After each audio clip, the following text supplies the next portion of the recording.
They're not. They're effectively being killed in some places by government, slaughtered by ineffective and insidious government action, some of it unintentional. But of the 1,000 cuts that kill the First Amendment and the Fourth Estate, it makes little difference what the actual death blow is. They're all damaging, and many of them are on purpose. And we all know what they are.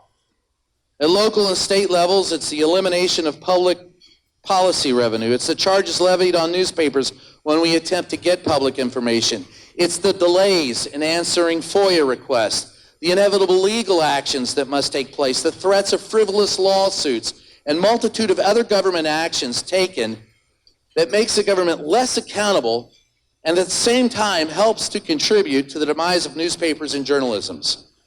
Many times it's the simplest slight. I'll get back to you.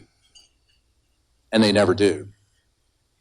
This year, the state of Maryland tried for the first time in 6 years to give itself a monopoly in the production of public notices.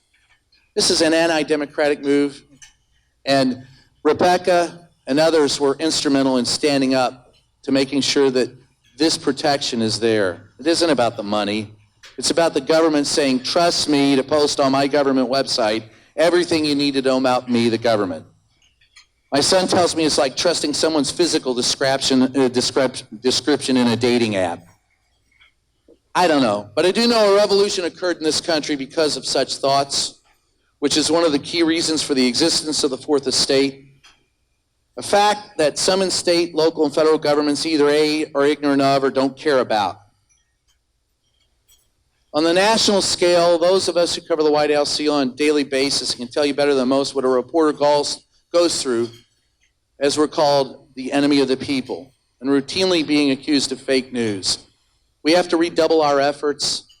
David talks about gathering facts and putting vetted facts out. That's what it's about, folks. We're all battling the same thing.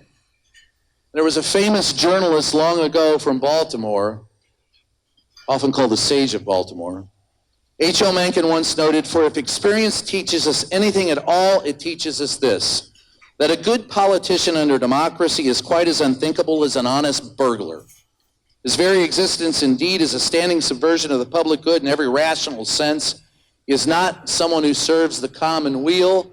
He is simply one who preys upon the commonwealth. It is to the interest of all the rest of us to hold his powers down to an irreducible minimum and reduce his compensation to nothing." As we gather here, let me reiterate, this room and you in it are the backbone of journalism, community journalism, covering local sports, covering state and local and federal government, covering the issues that matter to everyone. We aren't the enemy of the people, we are the people. We are the people. When people say, why should I pay for my news online? Why bother with paywalls? I often mention that's an odd and arrogant way of telling the world you're uninformed.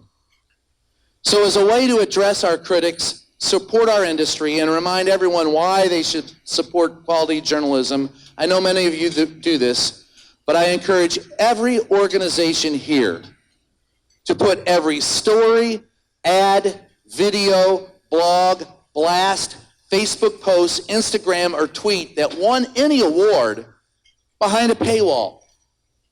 Make it cheap, but do it, and encourage people to take a look at award-winning journalism and why it matters, because people want it and we provide it.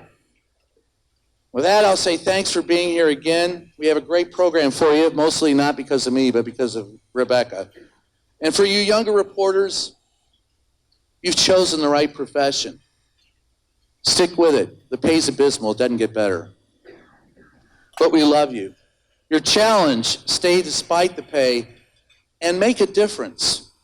And for those of you that have been with us a while, like I said, I've been in this organization for 15 years. I used to be thinner and I had more hair.